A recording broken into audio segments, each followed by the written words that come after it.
दोस्तों स्वागत है आप सभी का exams with MS YouTube channel पर। और आज की इस वीडियो में हम देखने वाले हैं क्लास 10th इंग्लिश का पेपर। दोस्तों जो 2020 में पेपर आया था उसको देखेंगे कि किस प्रकार के प्रश्न पूछे जाते हैं क्लास 10th इंग्लिश में। अगर आप यूपी बोर्ड के स्टूडेंट हैं दोस्तों, ये पिछले साल का पुराना पेपर है। इस पेपर का यूज़ आप कर सकते हैं मॉडल पेपर की तरह अपनी बोर्ड परीक्षा 2021 की तैयारी के लिए। इंग्लिश सब्जेक्ट का आप अच्छे से आइडिया लगा सकते हैं इस पेपर से।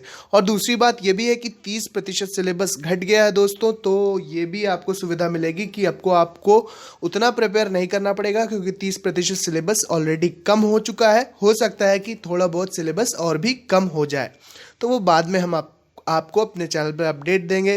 तो वीडियो को एंड तक ज़रूर देखना, नए हैं तो सब्सक्राइब आप कर सकते हैं।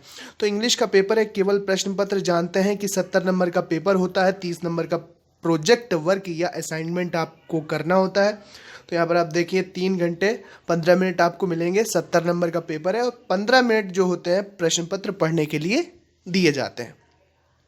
अब देखते हैं यहाँ पर इंस्ट्रक्शंस दिए हुए हैं। सभी इंस्ट्रक्शंस को आप ध्यान से एक बार ज़रूर पढ़ा करें। जब एग्ज़ाम हाल में आप बैठे हों और पेपर लिखने वाले हों तो उसको आप पढ़ लिया करें तो बेहतर है। तो सेक्शन ए और सेक्शन बी में बटा हुआ ये पेपर। सभी क्वेश्चंस अनिवार्य हैं, कंपलसरी हैं। मार्क्स उनके आगे लिखे हैं, जो प्रश्न जितने नंबर का है उसके आगे दिया हुआ है। Read the questions very carefully before you start answer writing. Answer लिखने से पहले ध्यानपूर्वक आपको पढ़ना है, ऐसा इंस्ट्रक्शन में बताया गया है। चलो देखते हैं कि क्या हमारे क्वेश्चंस आए थे 2020 में क्लास 10th इंग्लिश में। तो सबसे पहले आप यहाँ पर देख पा रहे होंगे कि सेक्शन ए है। सेक्शन ए में सबसे पहले क्या है कि read the following passage and answer the questions given below it. इस पैसेज को आपको पढ़ना है ओ यक्ष से लेकर आपको नकुल में रिसीव तक पढ़ना है ध्यान से, और इसके नीचे लिखे प्रश्नों का आंसर करना है। कितना सिंपल है, दो बार एटलीस्ट आपको अच्छे से पढ़ना चाहिए और फिर नीचे प्रश्नों के उत्तर आपको इसी पैसेज में मिल जाएंगे। तो 2 प्रश्न हैं यहाँ पर। Write the name of the lesson from which the above noted passage has been taken. Reference पूछ रहे हैं, एक तरह से संदर्भ पूछा जा रहा है कि कौन से चैप्टर और कौन से चैप्टर से और कौन सी बुक से लिया गया है और इसके लेखक कौन है। Who is the author of the lesson. और दूसरा प्रश्न है why did Yudhishthir asked for Nakula's life. तो ये 2 प्रश्न है, आप पैसेज को पढ़ेंगे ध्यान से, आपके समझ में आ जाएगा दोस्तों। चलो अब आगे बढ़ते हैं, देखते हैं कि आगे कौन से प्रश्न। अब यहाँ पर हमको देखने को मिल रहा है क्वेश्चन नंबर 3 है ये हमारा सेक्शन ए का क्वेश्चन नंबर 3 जो है वो क्या कहता है, वो कहता है दोस्तों, क्वेश्चन नंबर 3 को देखने से पहले हमारा जो क्वेश्चन नंबर 2 है वो छूट गया है। चलिए देखते हैं उसमें कौन से प्रश्न है। तो इसके लिए इनकन्वीनियंस के लिए आपको सॉरी, असुविधा हुई। पहले हम क्वेश्चन नंबर 2 देख लेते हैं। चलिए देखते हैं। तो प्रश्न नंबर 2 जो है वो है answer any one of the following questions in about 60 word. 60 शब्दों में आपको किसी एक प्रश्न का उत्तर देना है। तो ये 2 प्रश्न कौन से हैं? ये प्रश्न है पहला तो है what circumstances forced Lencho's to seek help from God.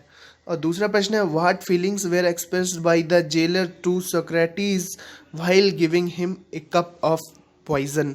ये 2 प्रश्न है आपके टेक्स्ट बुक के, ये चैप्टर हैं आपके बुक में। और इस बार ये ज़रूर देख लेना कि चैप्टर कौन से हट गए हैं आपके सिलेबस से, उन चैप्टर के प्रश्न नहीं आएंगे, ये बिल्कुल क्लियर है। ठीक है, अब देखते हैं हम क्वेश्चन नंबर 3। चलिए दोस्तों अब हम लोग देखते हैं क्वेश्चन नंबर 3। तो answer any 2 of the following questions in about 25 words each. कोई 2 प्रश्नों के उत्तर आपको देना है। ये 3 प्रश्न जो लिखे हैं इनमें से 2 का उत्तर आपको देना है कम से कम 25 शब्दों में। 2-2 नंबर का एक प्रश्न है। तो पहला प्रश्न है why should good people not stay at one place. और दूसरा है how did Tansen succeed in making his guru sing to Akbar. और तीसरा क्वेश्चन है why did Yama take the form of the yaksha. ये प्रश्न है दोस्तों, आपके चैप्टर से रिलेटेड प्रश्न है। आपने चैप्टर पढ़े होंगे तो आपको इन प्रश्नों के उत्तर ज़रूर पता होंगे। और साथ ही साथ मैं बार बार कह रहा हूँ कि आप एक बार अपना सिलेबस ज़रूर चेक कर लेना, क्योंकि कुछ चैप्टर्स हटा दिए गए हैं आपके लिटरेचर वाले पार्ट से। जो टेक्स्ट बुक में चैप्टर होते थे वो कुछ हटा दिए गए हैं। सिलेबस मैंने बताया हुआ है, प्लेलिस्ट में आप जाकर जो 30% सिलेबस घटाया गया है उसको देख सकते हैं कि कौन कौन से चैप्टर्स हटाए गए हैं। चलिए अब देखते हैं अपने अगले प्रश्नों को। तो प्रश्न नंबर 4 है वोकैबुलरी पर आधारित लिस्ट ए से लिस्ट बी को आपको मैच कराना है। तो लिस्ट ए में जो मीनिंग है और लिस्ट बी की जो मीनिंग है उनके मतलब मिलते जुलते होंगे तो उनको आपको मैच कराना है। मैच कराने के लिए आपको 4 मार्क्स दिए जाएंगे, 4 नंबर का। ये प्रश्न है लिस्ट मैचिंग का। चलिए अब हम आगे बढ़ते हैं। देखो मिस्ट्री माने होता है सीक्रेट, ठीक है। वास्ट माने होता है ह्यूज, एंटायर मतलब होता है टोटल, और रिलक्टेंट माने होता है सीक्रेट। तो इस तरह से हम मैच करा सकते हैं इसको, ठीक है। तो ये हो गया हमारा मैच। अब बढ़ते हैं अपने अगले प्रश्न पर। बात यह है कि लिस्ट ए की जो मीनिंग का मतलब है वही लिस्ट बी की, ये सिनोनिम्स हैं। ये दोनों शब्द आपस में जिनका मैंने मेल कराया है ये आपस में पर्यायवाची है। जैसे वास्ट मतलब भी बड़ा होता है, ह्यूज मतलब भी बड़ा होता है, सीक्रेट मतलब भी रहस्य होता है, मिस्ट्री मतलब भी रहस्य होता है, टोटल का मतलब कंप्लीट या पूरा, एंटायर का मतलब भी पूरा या कंप्लीट, ठीक है। तो इसी तरह से हम देख सकते हैं। अगला प्रश्न है पोएट्री पर आधारित। तो read the following piece of poetry and answer the questions given below it. आपको पोएट्री पढ़ना है, स्टैंजा पढ़ना है। ये वाला स्टैंजा ध्यान से पढ़ लो और इसके नीचे जो प्रश्न लिखे हैं इनको आपको उत्तर देना है। अच्छे से पढ़ लो और इसके आप आंसर आराम से लिख दोगे, ठीक है। आगे बढ़ते हैं, आगे देखते हैं कौन से प्रश्न हैं। अब हमसे पूछा गया है क्वेश्चन नंबर 6 में सेंट्रल आइडिया के बारे में, कि सेंट्रल आइडिया देना है किसी एक पोएम का। द नेशन बिल्डर्स का आप दे सकते हैं या फिर द फाउंटेन का दे सकते हैं। फाउंटेन का लगभग हर बार आता है, आपको याद करना चाहिए। या फिर आप क्या कर सकते हैं कि अपने पाठ्यपुस्तक की 4 लाइनों वाली कविता कोई लिख दे। 4 लाइन अपनी पाठ्यपुस्तक में जो पोएट्री हो उसकी 4 लाइनें लिख दो, लेकिन वो कविता इस पेपर में नहीं होना चाहिए। ये नहीं कि जो पीछे कविता दी गई है वही आप लिख दो, वो नहीं लिख सकते। उसके अलावा आप किसी कविता की 4 लाइनें लिख सकते हैं जो कि आपकी पाठ्यपुस्तक में हो, अगर आपको सेंट्रल आइडिया नहीं आता। चलिए अब आगे बढ़ते हैं। 7 नंबर क्वेश्चन कहता है answer any 2 of the following question in about 25 words each. 25 शब्दों में 2 प्रश्नों के उत्तर देना है, जबकि दिए कितने प्रश्न है? 3 प्रश्न। तो why was Edison awarded a medal. दूसरा प्रश्न है why is king Vikramaditya famous for, और why was Jesse Owens angry. तो 2 प्रश्नों के उत्तर आपको देना है। यह आपकी पाठ्य पुस्तक टेक्स्ट बुक से रिलेटेड क्वेश्चन है। अब ट्रू फॉल्स देख लेते हैं। तो ट्रू फॉल्स यहाँ पर point out true and falls in the following statements. तो यहाँ पे आप ट्रू फॉल्स कर सकते हैं।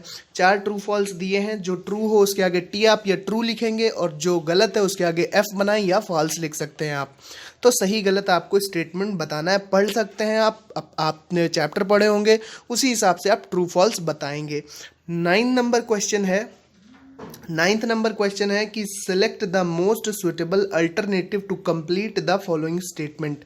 ठीक है, ये भी आपकी पाठ्य पुस्तक से रिलेटेड है। फिल इन द ब्लैंक्स करना है अपने चैप्टर्स के आधार पर, जो आपने चैप्टर्स पढ़े हैं उन्हीं के आधार पर ये प्रश्न है। इसी क्रम में अगला प्रश्न है the angels look to the judgement seat 2। ठीक है, यहाँ पे कुछ प्रश्न हैं, इनको आपको फिल इन द ब्लैंक्स करना है अपने चैप्टर जैसे आपने पढ़े हैं उसके हिसाब से। अब चलते हैं सेक्शन बी की तरफ। सेक्शन बी में क्या है? सेक्शन बी में ग्रामर होगी, और सेक्शन बी का जो पहला प्रश्न क्वेश्चन नंबर 10 है, do as indicated against each of the following statements. क्या करना है कि सबसे पहला है Rahul not did hard work he failed so. Frame a correct sentence by reordering the words. आपको रीऑर्डर करके इसको सही करना है। दूसरा प्रश्न है my friend said to me love is blind. इसको आपको इनडायरेक्ट में बदलना है। और तीसरा क्या है? तीसरा है do this work at once. इसको पैसिव वॉइस में बदलना है। 2-2 नंबर की ये सभी प्रश्न है ग्रामर के। अगला प्रश्न है माई फादर, और खाली स्थान है, ready in no time and hurries out every day. इसको use correct form of the verb get की आपको सही वर्ब का इस्तेमाल करना है, वर्ब की सही फॉर्म का इस्तेमाल करना है to fill in the blank. ठीक है, वर्ब की जो करेक्ट फॉर्म होगी वो कौन सी होगी वो बताना है आपको। अब अगला प्रश्न है कि choose the correct preposition for the ones given below the sentence to fill in the blank. सही आपको प्रीपोजिशन चयन करना है कि एट यहाँ पर भरा जाएगा, या फिर एट भरा जाएगा, या ऑन भरा जाएगा, या अपॉन भरा जाएगा, या इन भरा जाएगा। तो सेंटेंस के हिसाब से होता है, आपको पढ़ाया गया होगा, आप इसको देख सकते हैं। हम यहाँ पर मॉडल पेपर आपको दिखा रहे हैं, पेपर आपको दिखा रहे हैं, ताकि आपको आइडिया लग सके कि प्रश्न कैसे आते हैं। सॉल्यूशन हम अलग वीडियो में उपलब्ध कराने का प्रयास करेंगे। अगला प्रश्न है कि हैड रमेश वर्कड हार्ड, इसको आपको सेंटेंस को कंप्लीट करना है अपनी बुद्धिमत्ता के हिसाब से कि अगर कुछ भी मतलब अपने हिसाब से आप वाक्य को कंप्लीट कर सकते हो। फिर है आपको यहाँ पर मीनिंग्स कंप्लीट करनी है फिलिंग इन द ब्लैंक्स करके। जैसे यहाँ पर स्ट्रेंथ हो सकता है शक्ति होती है, और यहाँ पे हो सकता है सिटीजन। यहाँ पर अगर टी हम ले लें और यहाँ पे ई ले लें तो सिटीजन मतलब नागरिक हो जाएगा। और स्ट्रेंथ में अगर यहाँ पर ई ले लें और NGTH यहाँ पर जी ले लें तो स्ट्रेंथ माने शक्ति हो जाएगा। तो दो मीनिंग्स हमारी बन जाएंगी। डी क्वेश्चन है punctuate the following using capital letters when ever necessary. Capital शब्दों का, कैपिटल वर्ड्स का इस्तेमाल करते हुए जहाँ पर उचित हो, जहाँ पर आवश्यकता हो आपको सही करना। जैसे सोहन में यहाँ पर S कैपिटल हो जाएगा, सेड टू गीता में G कैपिटल हो जाएगा, when are you going to Aligarh, Aligarh का A कैपिटल हो जाएगा।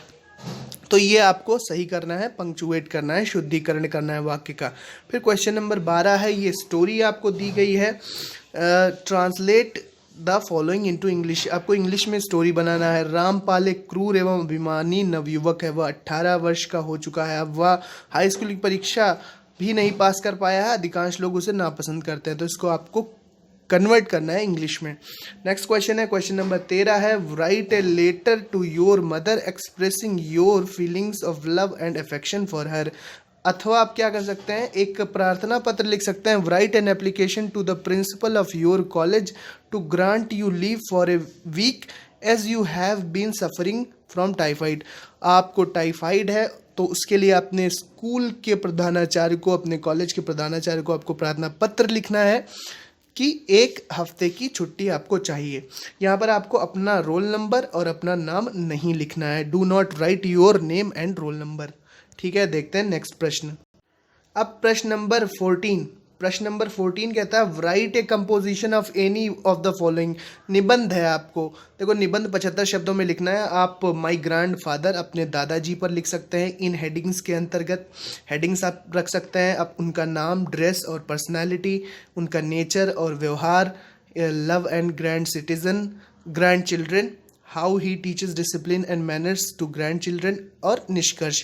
इन हेडिंग्स के अंतर्गत आप निबंध लिख सकते हैं।